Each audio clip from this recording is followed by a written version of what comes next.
As a child, I used to look forward to sleepovers so much at my best friend Jack's house because we would have so much fun.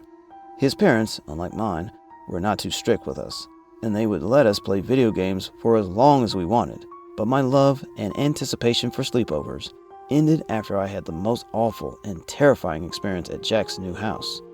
I remember vividly. I was 12 years old when that awful incident happened.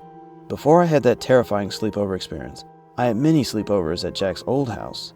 Nothing out of the ordinary happened until I got invited for our first official sleepover at Jack's new house. On that fateful day, my mom and I arrived at Jack's new house around 6 p.m. Since my mom had not seen Jack's parents in a while since they moved out of the neighborhood, she stayed for a coffee and talked to them before leaving. For someone who had missed having sleepovers with his best friend, I was excited about finally seeing Jack's new house and having a fun-filled night. I had even drafted a list of video games I wanted us to play, and I really looked forward to it. Jack's new house was big, the kind you see in the movies, and had about 7 rooms. According to Jack, his parents had purchased the house at a steal, and the former owner was even generous enough to sell it at a cheap rate with all the properties in it. No kidding, the house was heavily furnished, from the living room to the kitchen, and even all the rooms. It wasn't even very old.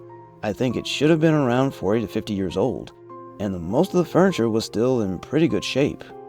That evening, Jack's family and I had dinner together, and after we were done, Jack and I went upstairs to his room. After his parents' room, Jack's room was the second biggest room in the house, and it was also the room with a lot of creepy old toys that made me very uncomfortable.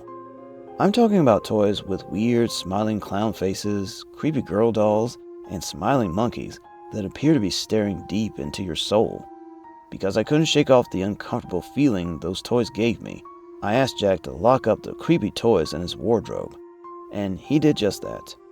After Jack locked the toys in his king-size wardrobe that came along with the house, we turned our focus back to the video games we were playing. As I mentioned earlier, because Jack's parents were not strict about bedtime, Jack and I ended up playing video games until around 11 p.m. that night.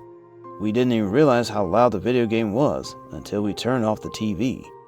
Even though I had carried my sleeping bag, I slept on Jack's bed because it was so big that it could have contained 4 kids our age. While we were in bed, Jack talked about how happy he was to have me over in his house. He claimed sleeping alone at night made him restless and uneasy, but he was more comfortable since I was around. Shortly after Jack said that, he slept off. I don't know if I'm the only one who finds it a bit difficult to fall asleep in a new environment. That night, I struggled so hard to fall asleep, but I just couldn't. I just lay there in bed with my eyes shut and my thoughts all over the room. I think after 30 to 40 minutes of struggling to fall asleep, I finally slept off. But it wasn't a deep sleep. I was still conscious of my environment. Barely 10 minutes after I had slept off, I heard Jack's wardrobe door open slowly. It was a soft creaking sound, and after that, I heard nothing. At first, it was confusing because I didn't hear or feel Jack's body get out of bed.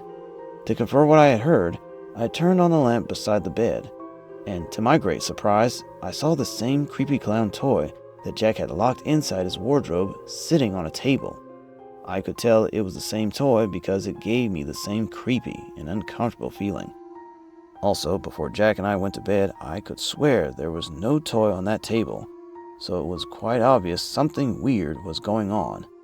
I thought of calling Jack to tell him about the creepy clown toy on his table, but on second thoughts, I grabbed the toy, threw it into the wardrobe, and then went back to bed. A few minutes after I did that, I managed to sleep again, but about 10 minutes later, I heard the same wardrobe door open again.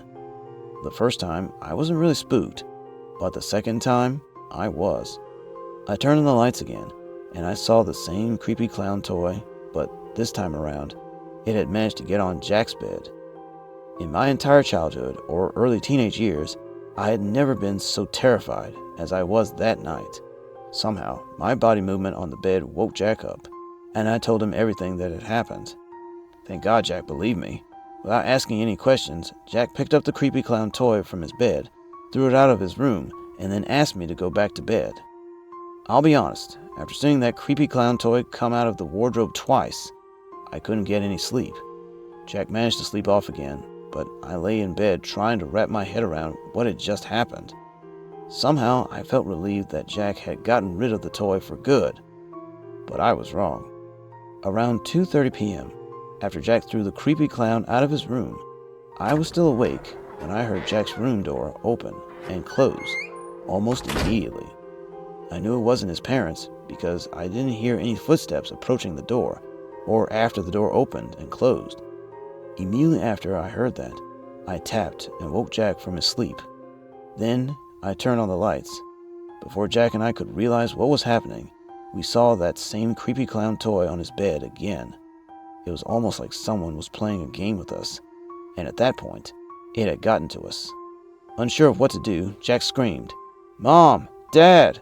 at the top of his voice, and his parents came running down the stairs. I know what I'm about to say sounds totally unbelievable, but it's not. While Jack called for his parents to come down to his room at that same time, we tried to get out of his room because we were so scared, but the door wouldn't open. The same door I heard open and close some minutes before Jack woke up refused to open, and it felt like someone had locked it from the outside. While we were struggling to open the door from our end, Jack's parents got to his room and tried to open the door from the outside. At first, they believed that we had locked the door from inside, but when we told them it wasn't us and that we thought the door had been locked from the outside, they began to panic. While panicking, the lights in Jack's room and the corridor began to flicker, and that's when Jack noticed that the creepy clown toy he had left on his bed was no longer there. This was the most terrifying part. The creepy toy, which we later found out was haunted, literally got off Jack's bed and either walked or appeared at our feet. It just happened so fast. When that happened, we both screamed so loud that Jack's father announced that he was breaking the door. Thankfully, he did, and that's how Jack and I escaped being in the same room with that haunted toy. That same morning, Jack's mom literally packed all the toys in Jack's room and burned them, including the creepy clown toy. But for some weird reason, the creepy clown toy wouldn't burn completely, despite being soaked with gasoline. Jack's mom even tried burning it in a burner and their fireplace, but it still wouldn't burn. Honestly, even Jack's parents were shaken by what had just happened, so they ultimately decided to throw out the toy. For some weird reason, my mom came to get me the next morning. I couldn't help but be drawn to that toy, so I picked it up, hid it in my backpack, and took it home. That was my last sleepover with Jack, and literally my last sleepover with anyone. But it was also a new beginning of my friendship with Thomas.